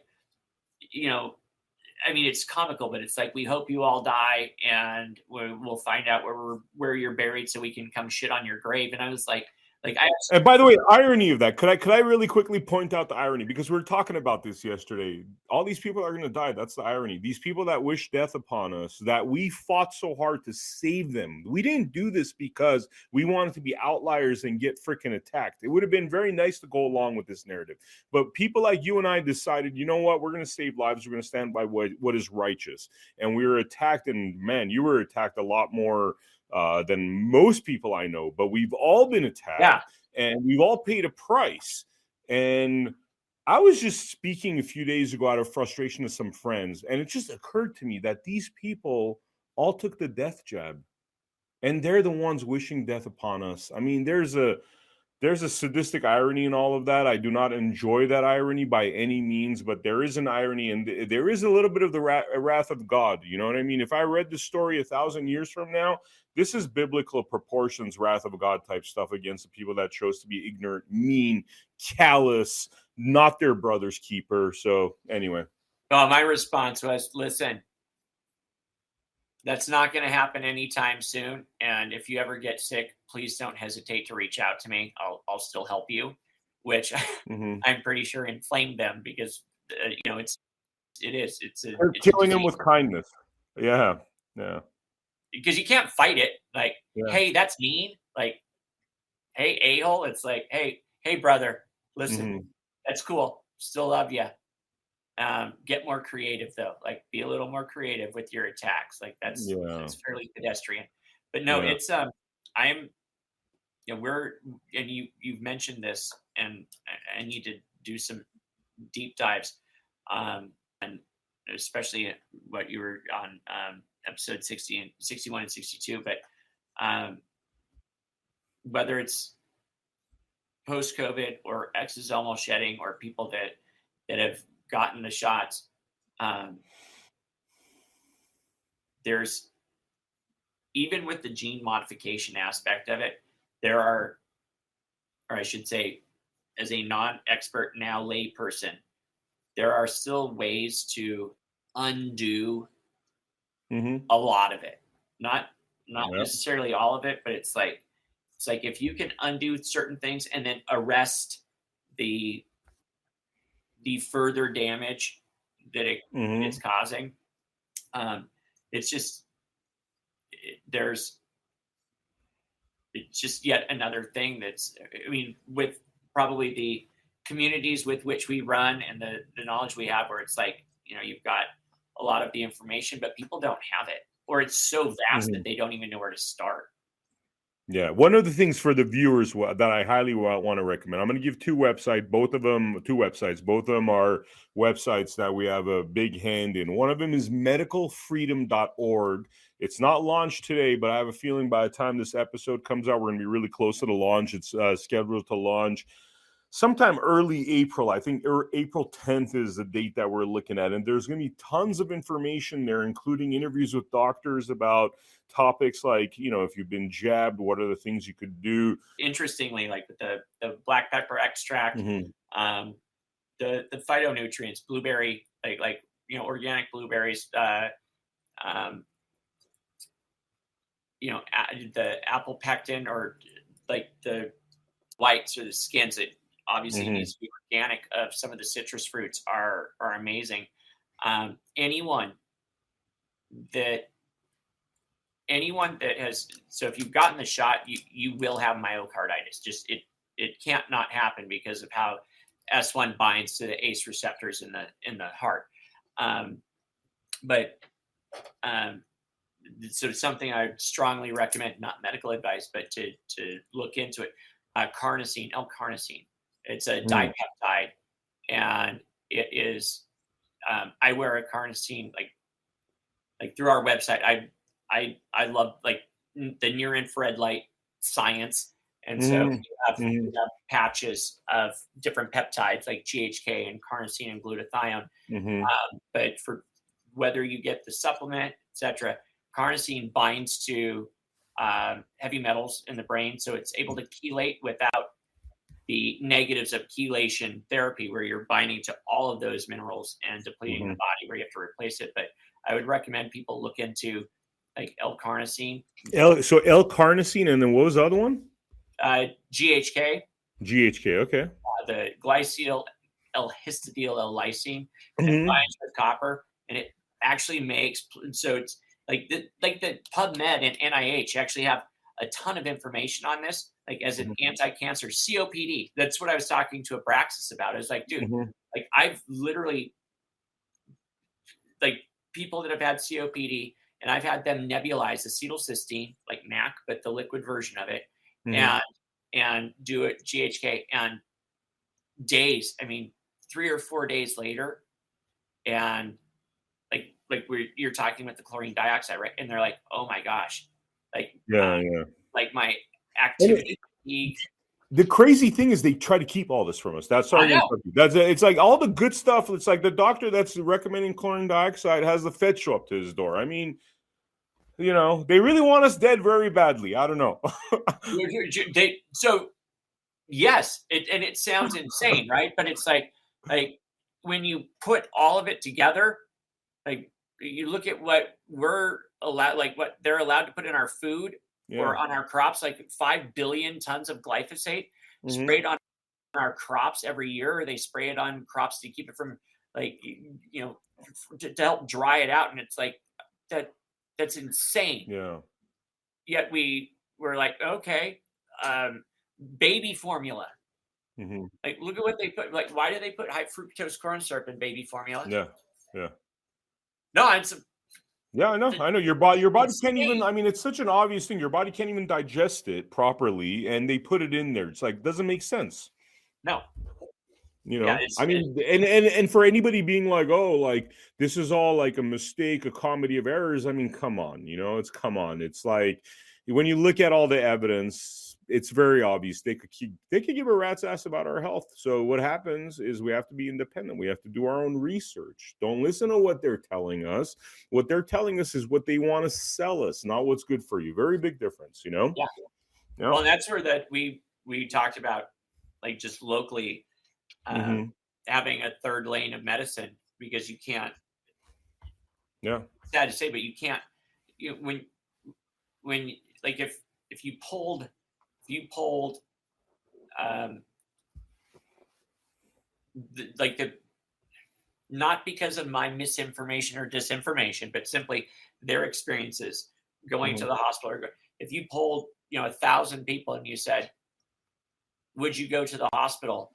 and they'd Hmm. be like, unless it's like a car crash or whatever, they would Yeah. do Yeah. everything they could Yeah. to avoid the care in the Yeah. hospital. And people are desperate for that third lane of medicine where we're Big able time, to big time. actually Nobody heal. wants to go to the hospital. Nobody wants to go to the DMV. Those two places, nobody wants to go to because they suck. They suck, and they're both government institutions. And like all government institutions, they're run very badly. And Yeah, you but why know, is it that the hospital is more dangerous than prison?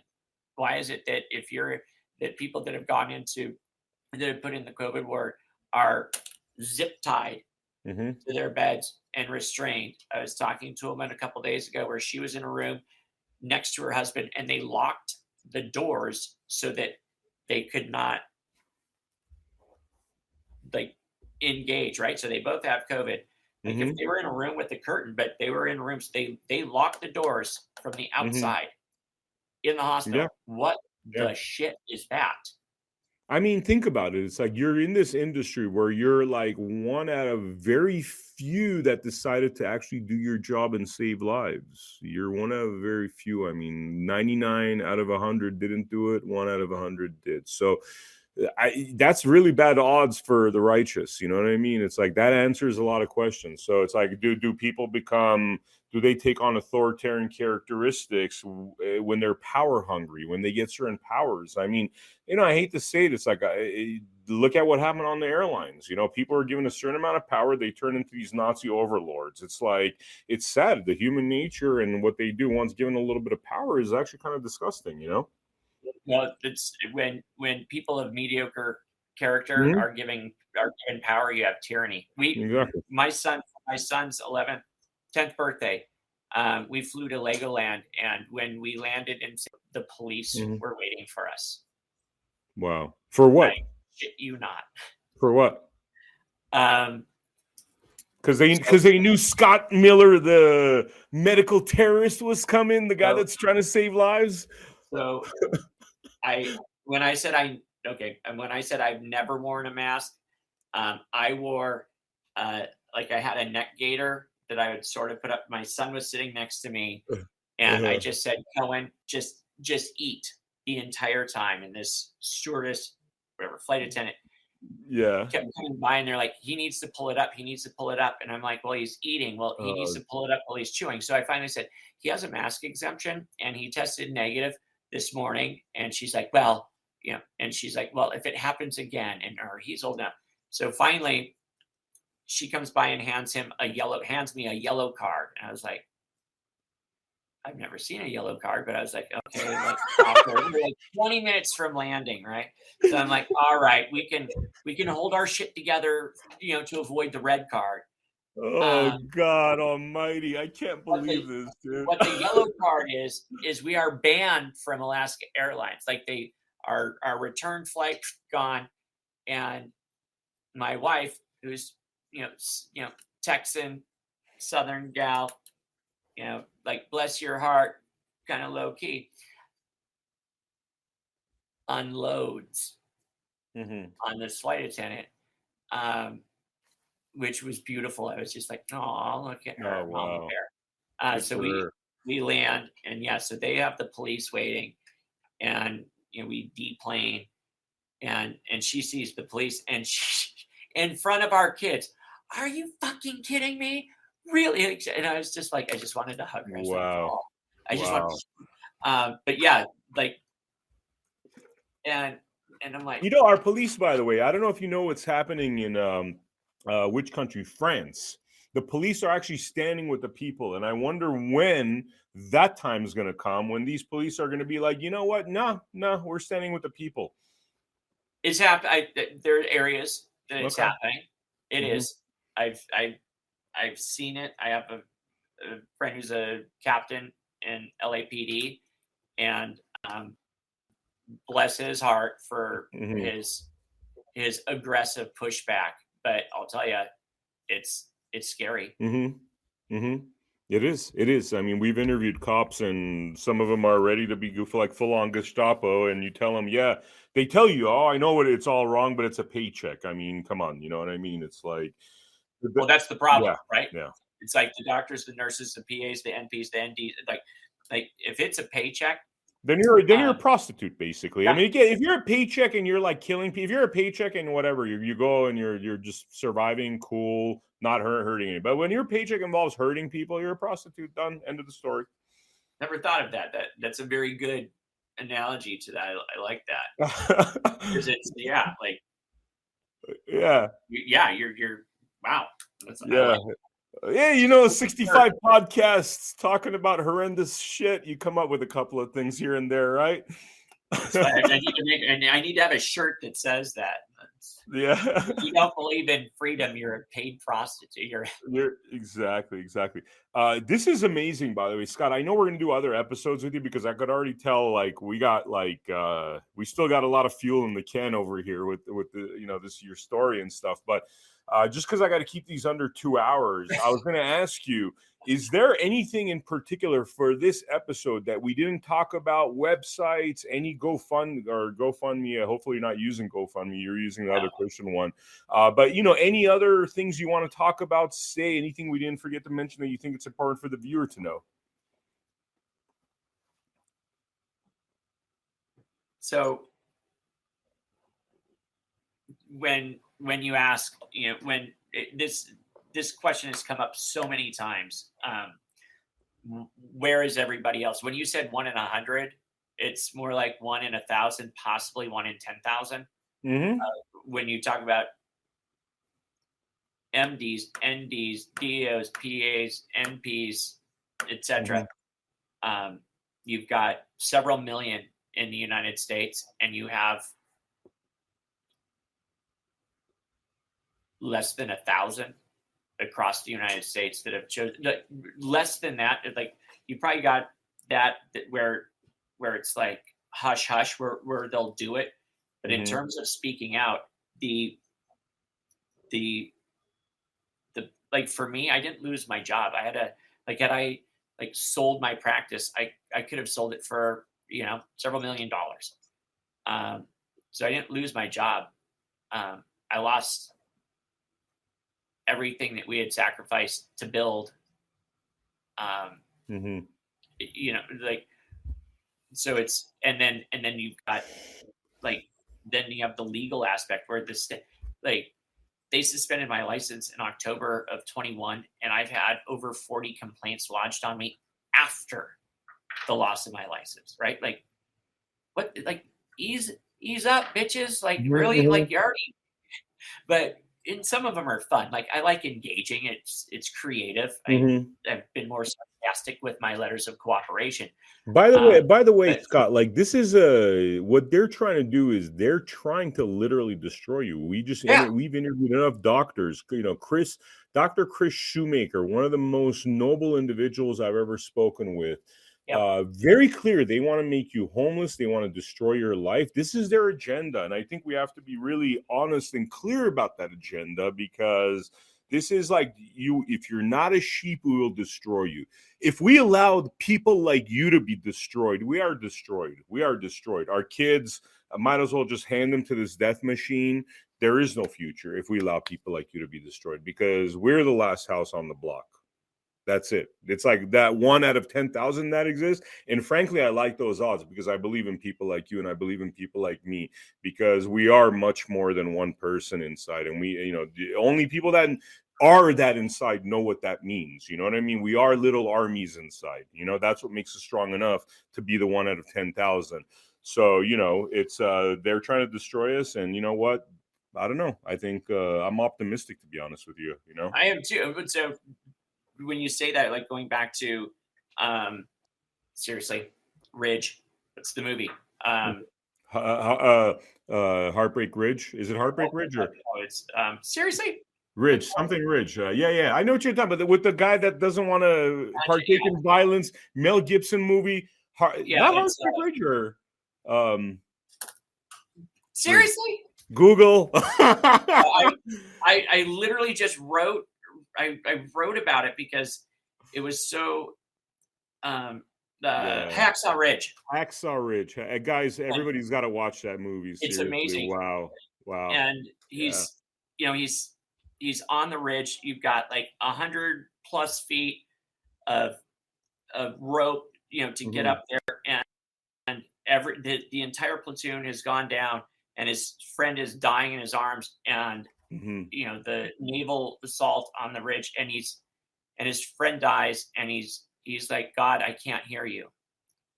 And it's like this schism where he's broken, and all of a sudden, with like the tumult behind him, he hears medic, and he puts his helmet on and he stands up, and all you see is just like the black behind him from the artillery. And he runs straight into it. And Shelly was sitting there, and we're watching it. And I start crying, and she looked at me, and she was like, this has been your life for like 15 months at that point. And it's like, and he kept coming out, and he was like at his very limit. And he would say, okay, God, just one more. Like, give me the strength. Just one more. Yeah. And so what you're saying, it's like there's like, I think about like the limited capacity of what I was able to do as just like a regular dude. But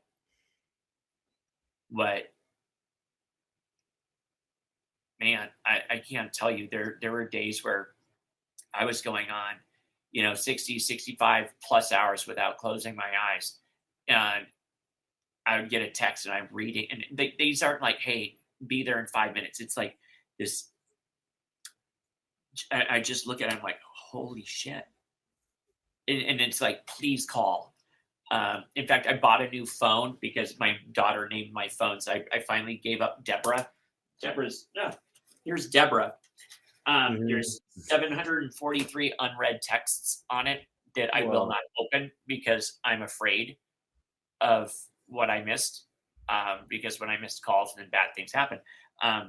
It's But fun. I was gonna say it's funny. It's actually not funny. Thomas Renz said the exact same thing. He used to get these calls, and he'd be like, "I knew the calls that I missed were people dying, and the pain in this man's face." And he's just like, "There wasn't enough hours in the day, you know." nope. Yeah. I talked And to him about this is that. the 1 out of 10,000. And imagine if the other 10,000 weren't such cowards. So it didn't have to be 1 out of 10,000 carrying that burden, I hope God appreciates it. I really do. I hope God appreciates these angels, these heroes that did this to themselves. I mean, literally gave ourselves PTSD in order to help the world, He's the one and that's, get attacked for it, he's the one that's giving us the strength and courage to do it. Yep. Right? He calls people. Right? It's just who answers it, and that's the thing. I look at it as, I mean, there's a high level of suck, but I look at it. I mean, there's no part of any aspect of what I have been through, my family has been through, that I would wish on anybody. But you wouldn't change it. You wouldn't change it. I wouldn't go back and do it over. I would, knowing what I know now, I would be afraid if somebody said, "Would you do it again?" I'd be like, oh shit. Mm-hmm. I don't know. Like it was way easier to be in ignorance of how bad it was going to be, Mm-hmm. and then like just furiously tread water to keep your nose, above that. So but it caused us to, like, you get to a point where you're fully reliant on God just to live, like just for us to like eat. It's humbling, and I'm grateful that he tried. It's like thank you, thank you for trusting me to be a servant. It's cool. Like it's like I can write somebody can write some seriously cool shit on my gravestone. Yeah. But you had asked, so the reason I brought some of that stuff up, so we have we have millerwellness.net, and I actually had this conversation yesterday with somebody so we have our supplement store, the full script, and what I had said to a couple of people, it's like Amazon took NAC off. Like Amazon did everything they could to remove things that are vital for our health. And every other store forced people to wear masks if they're going to go in there to get supplements. So, so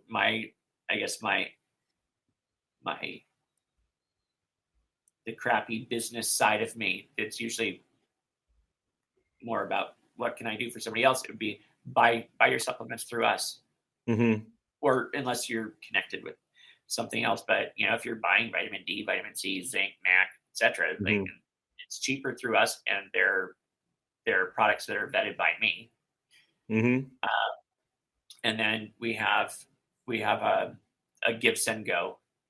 What's the website, by the way? That's millerwellness.org, you said? .net. Okay, cool. Everybody check out Miller. We'll put that on the bottom too. Millerwellness.net. And I have something called the Daily Rant, or $1 a day, where people, because I look at my phone and it's like, hey, quick question.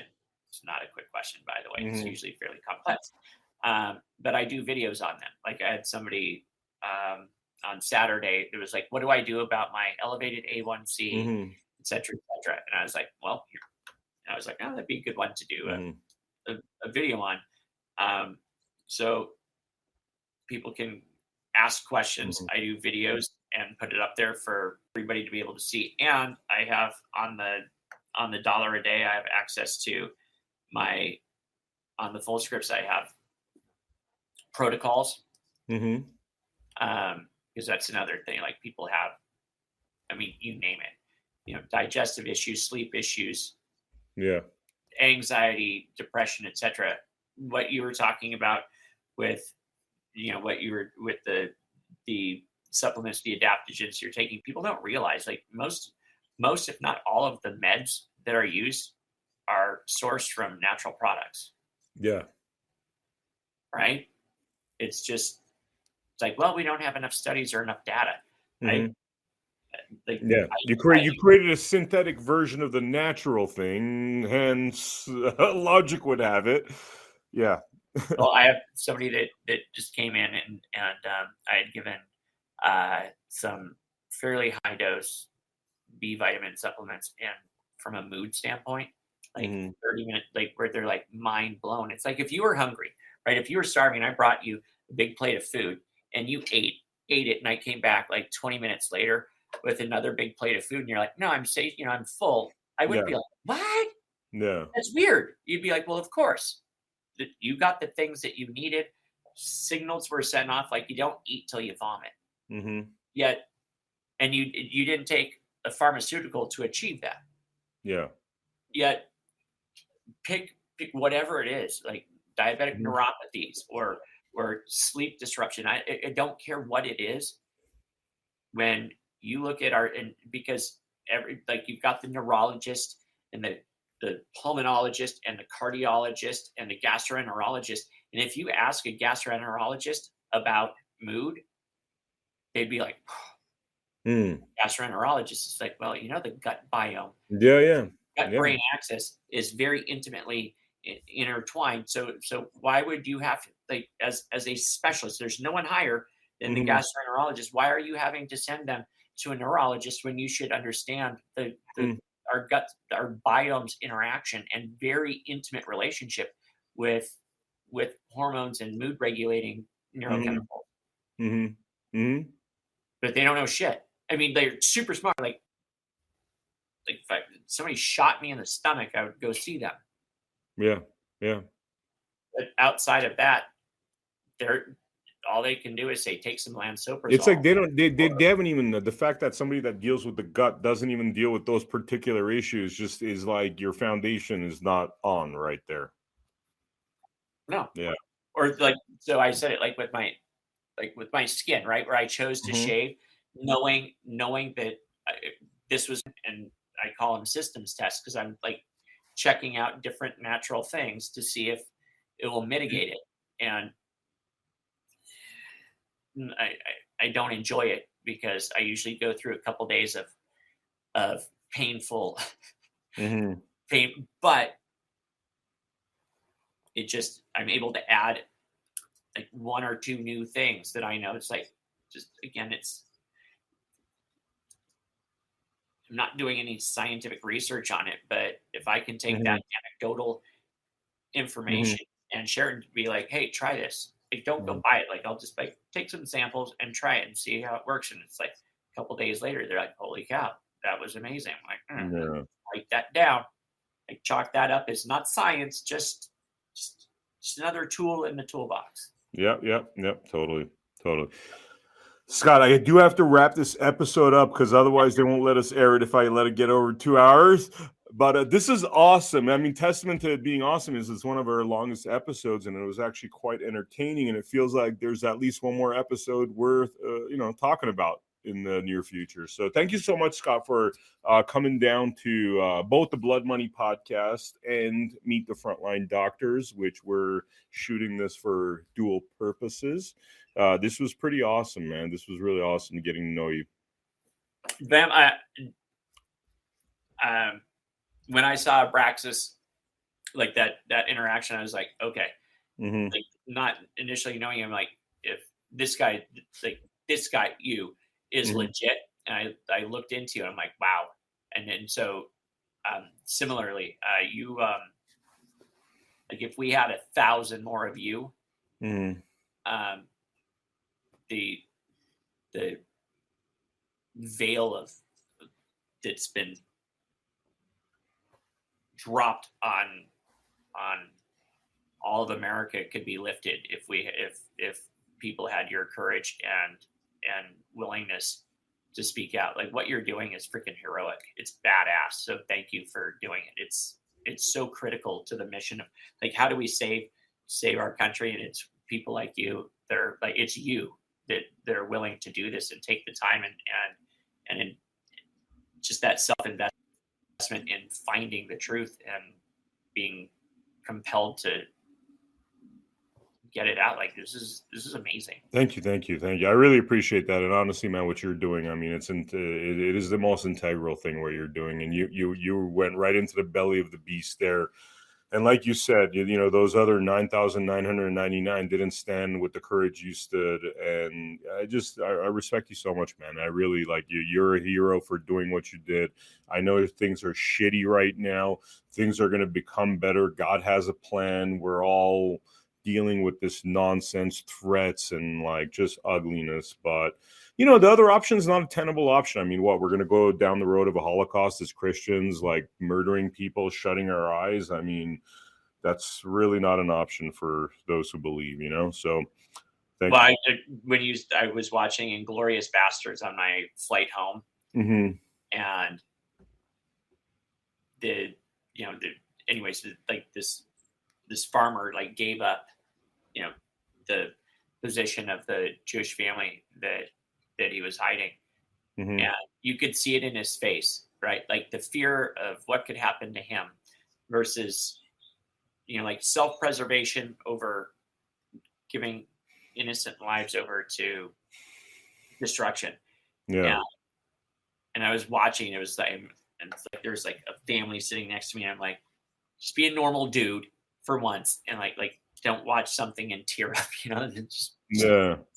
As my wife would say, like, Scott, go out into the world and be normal. And I was like, but I was thinking about it, like that question has been asked. Like we ask it, like in ethics class, it said, like, who would you be during that time in the Holocaust? Would you be the person that watches your neighbor be drug out into the street, or turn your neighbor in, or would you be the person that would shield them from tyranny and death?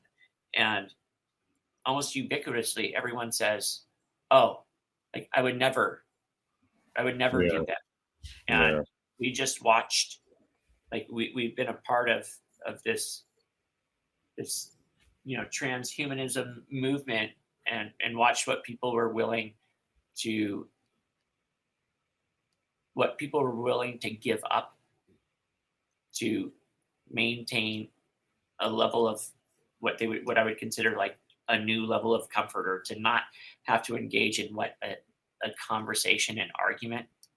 Like, we're fucked if we don't flip that switch and get all these people that they're like, I would never let that happen again. First of all, it should have never happened in the first place, but holy crap, you like we will never let it happen again. We need, like, I don't know, 30, 40 million of those people that that and say it, to put their actions where their mouths are, and stand up for just, we've got an army of God-fearing truth, the people that are in the light and in the truth. It's like we need that switch flipped so that we just stand up in mass to protect our sovereignty. Yep. Scott, right. This is awesome. We got like 10 seconds left before we hit the 2-hour mark, so I'm gonna have to wrap it up here. Thank you so much to the viewers for showing up to this Blood Money episode, which is actually doubling up for a Meet the Frontline Doctors episode, which we're producing for medicalfreedom.org. I will see you on the next episode. Thank you very much for joining us. Have a great night. Thank you.